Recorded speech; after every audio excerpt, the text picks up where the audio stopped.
అంటే ఒకప్పుడు మనిషి లైఫ్ స్పాన్ 100 ఇయర్స్ ఉండేది. ఆ తర్వాత మెల్లమెల్లగా తగ్గుతూ వస్తుంది. ప్రెజెంట్ జనరేషన్ గురించి మాట్లాడుకుంటే 60-70 ఇయర్స్ వరకు అయిపోయింది మనిషి లైఫ్ స్పాన్ అన్నది. సో, ఈ లైఫ్ స్పాన్ ఇంక్రీజ్ అవ్వడానికి అంటే ఒక హెల్తీ లైఫ్‌ని మనిషి లీడ్ చేయడానికి జనరల్‌గా పాటించాల్సిన విషయాలేంటండి? మన ఆయుష్షు. ఆయుష్షు కేవలం ఏదో 70 ఏళ్ళు, 80 ఏళ్ళు, 90 ఏళ్ళు బతకటమే కాదు. బతికినంత కాలం హెల్తీగా చలాకీగా, ఆ! చురుకుగా తిరుగుతూ ఎవరైనా కోరుకునేదేంటంటే, ప్రాణం వదిలేటప్పుడు నిద్రపోతూ, పడుకుని గాలి శ్వాస వదిలేయాలి.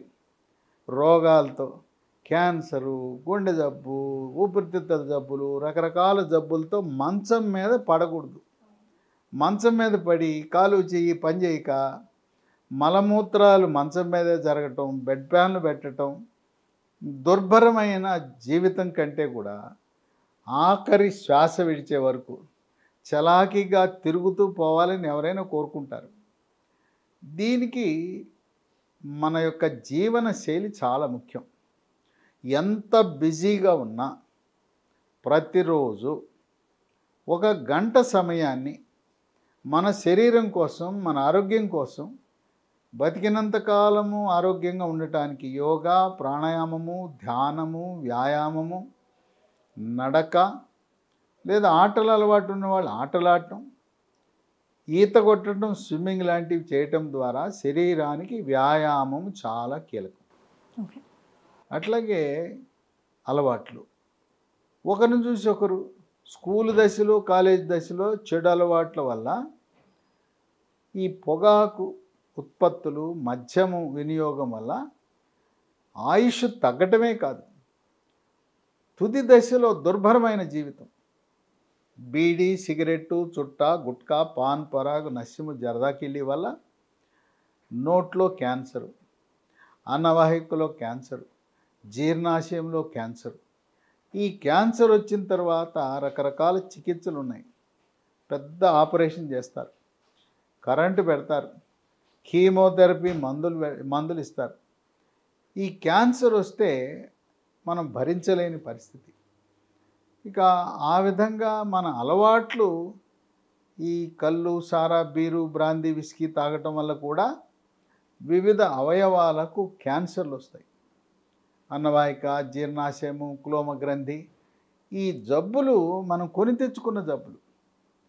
అందువల్ల మనం ఆరోగ్యంగా చలాకీగా ఉండాలంటే వ్యాయామము, ఈ మంచి అలవాట్లు, వీటితో పాటు మనం తీసుకునే ఆహారంపై కూడా కొంత జాగ్రత్త వహించాలి.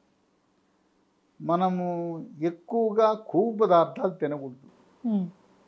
ఫాస్ట్ ఫుడ్, జంక్ ఫుడ్కి దూరంగా ఉండాలి. చిన్నపిల్లలకి వాళ్ళు ఏడుస్తుంటే చాక్లెట్ నోట్లో పెట్టేస్తారు, అవును. ఏడకుండా ఉంటారని. చిన్న వయసులోనే, పిల్ల వయసులోనే చాక్లెట్లు, ఐస్ క్రీమ్లు అలవాటు చేస్తే ఇటువంటి ఆహార పదార్థాల వల్ల జబ్బులు, గుండె జబ్బులు, పక్షవాతము ఇలాంటివి వస్తాయి. ఇక పిజ్జాలు, బర్గర్లు, ఫ్రైడ్ రైసు, నూడిల్సు, మైదాతో చేసిన వస్తువులు మనకి శత్రువులు. మైదాతో చేసిన పూరి, మైదాతో చేసిన పరోటా, మైదాతో చేసిన సమోసా, మైదాతో చేసిన కర్రీ పఫ్. బేకరీలోకి వెళ్ళామంటే అడుగు పెడితే అన్నీ కూడా మైదాతో చేసిన వస్తువులే. అక్కడుండే కుకీలు, పాస్తాలు, కేకులు ఒకటేంటి అన్నీ అవే. అందువల్ల ఈ మైదా ఉపయోగం వల్ల కూడా మనకు మన ఆరోగ్యాన్ని హరించి వేస్తుంది. అందువల్ల అసలు ఎవరు కూడా మైదా అనేది ఉపయోగించకూడదు. స్వీట్లు కూడా ఇక రోజు స్వీట్లు తినడం మొదలు పెడితే బరువు పెరిగిపోతారు.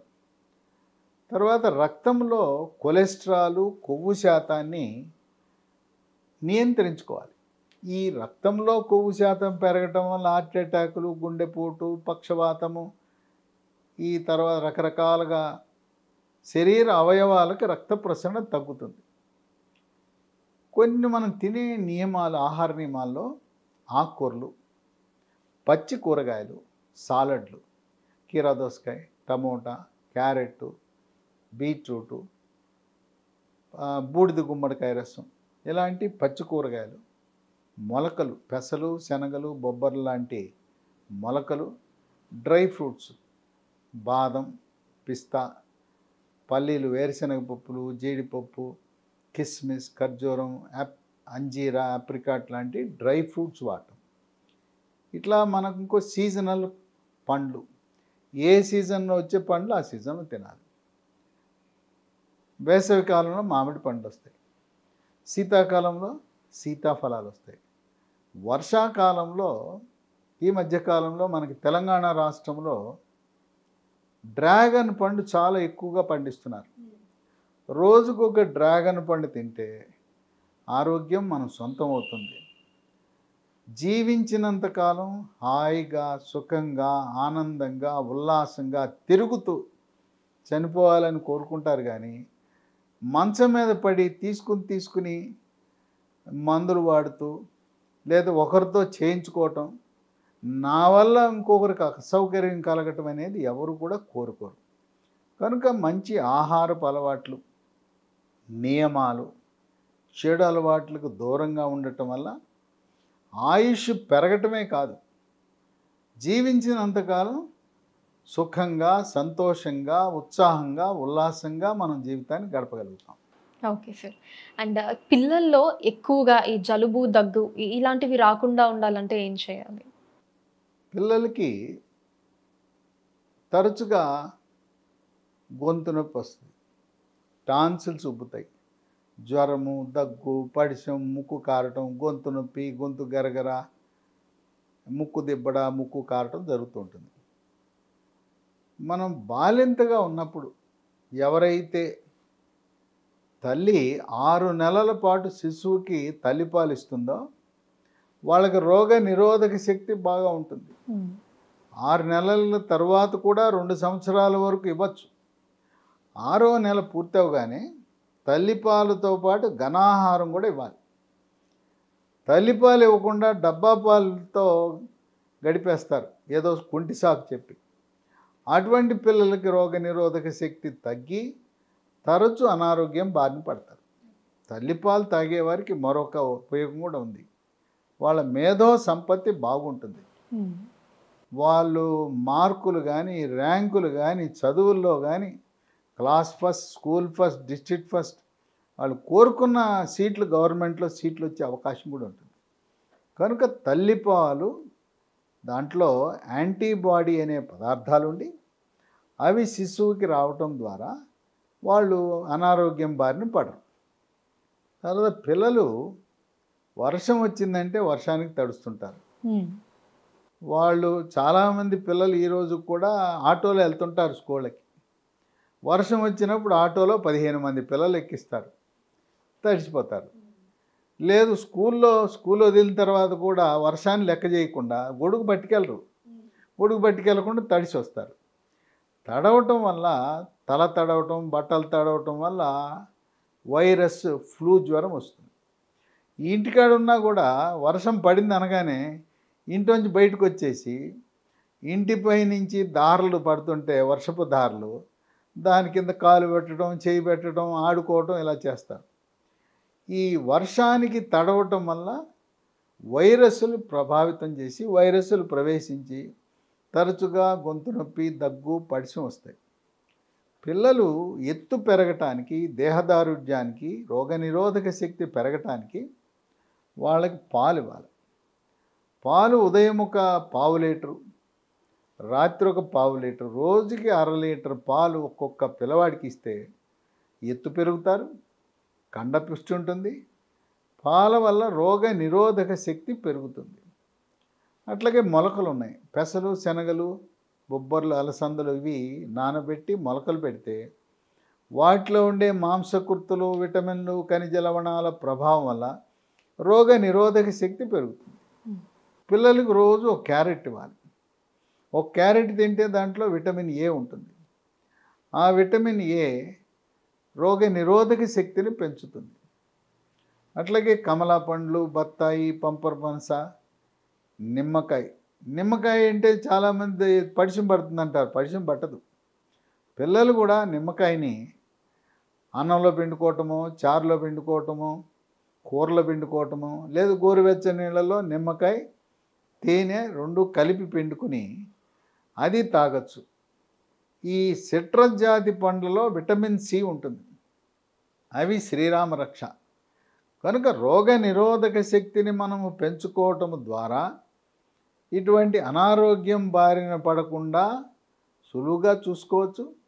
ఈరోజు కార్పొరేట్ స్కూళ్ళు వచ్చినాయి, పిల్లలకి ఆటలు లేవు, కార్పొరేట్ స్కూల్లో ఆట స్థలాలు లేవు, ప్లే గ్రౌండ్స్ లేవు. దానివల్ల పిల్లలు బరువు విరిగిపోతున్నారు. వయసుకు తగ్గ ఎత్తుకు తగ్గ బరువు ఉండాలి. బరువు పెరగటం వల్ల అనారోగ్యాన్ని బారిన పడతారు. ఆటలు అనేవి తప్పనిసరి పిల్లలకి. క్రీడల వల్ల వాళ్ళ యొక్క దేహదారుఢ్యం పెరగటము, రోగ నిరోధక శక్తి పెరగటం, అట్లాగే పిల్లలకి యోగా, ప్రాణాయామము, ధ్యానము వీటిపై కూడా శిక్షణ ఇచ్చి వాటి వల్ల ఊపిరితిత్తుల యొక్క పనితీరు మెరుగుపడుతుంది. సులువుగా జబ్బుల బారిన పడకుండా ఉండే అవకాశం ఉంటుంది. కనుక పిల్లల ఆరోగ్యం పట్ల తల్లి ముఖ్యంగా కేంద్రీకరించవలసిన అవసరం ఉన్నది. కనుక మనం తీసుకునే రోజువారీ ఆహార పదార్థాలు, ఆకుకూరలు, సీజనల్ పండ్లు, మొలకలు, రోజు పిల్లలకి పొద్దున కోడిగుడ్డు, రాత్రి కోడిగుడ్డు. కోడిగుడ్డు తినేటప్పుడు తెల్ల సొనతో పాటు పచ్చ సొన కూడా తినాలి. ఈ మధ్య చాలా మంది ఓన్లీ పచ్చ సొన వల్ల ఎటువంటి హాని లేదు. పచ్చ సొన తినటం వల్ల బరువు పెరగరు. పచ్చ సొన తింటే రక్తంలో కొలెస్ట్రాల్, కొవ్వు శాతం కూడా పెరగదు. కనుక పాలు రోజుకు 1/2 లీటరు, రోజుకు 2 కోడిగుడ్లు తింటే పిల్లలు ఎప్పుడూ కూడా అనారోగ్యం బారిన పడకుండా, దగ్గు, పడిశము, గొంతు నొప్పి, టాన్సిల్స్ లాంటి సమస్యలు రాకుండా ఒక్కరోజు కూడా స్కూల్కి సెలవు పెట్టవలసిన అవసరం కూడా ఉంటుంది. వీటన్నిటికంటే ముఖ్యం, గర్భము ధరించగానే బాలింత దశలో కనీసం 6 నెలల పాటు శిశువుకి పాలు ఇవ్వటం అనేది ఒక మంచి అలవాటుగా తల్లులు భావించాలి. యూట్యూబ్లో ఏది చూసినా ఇది నిజమా లేక అబద్ధమా? పెట్టే టైటిల్ ఒకటి, వీడియో చూస్తే ఇంకోటి, ఏది నమ్మలేని పరిస్థితి. కానీ హిట్ టీవీలో నిక్కచ్చిగా, నిజాయితీగా నిజమైనది ఏది ఉందో అదే చూపిస్తాం. ఏది చూపించామో అదే నిజం. హిట్ టీవీ ఏ పార్టీకి కొమ్ము కాసే ఛానల్ కాదు, ఇది ప్రజల channel. Please support our channel by subscribing. Hit TV, ఇది సామాన్యుడి టీవీ.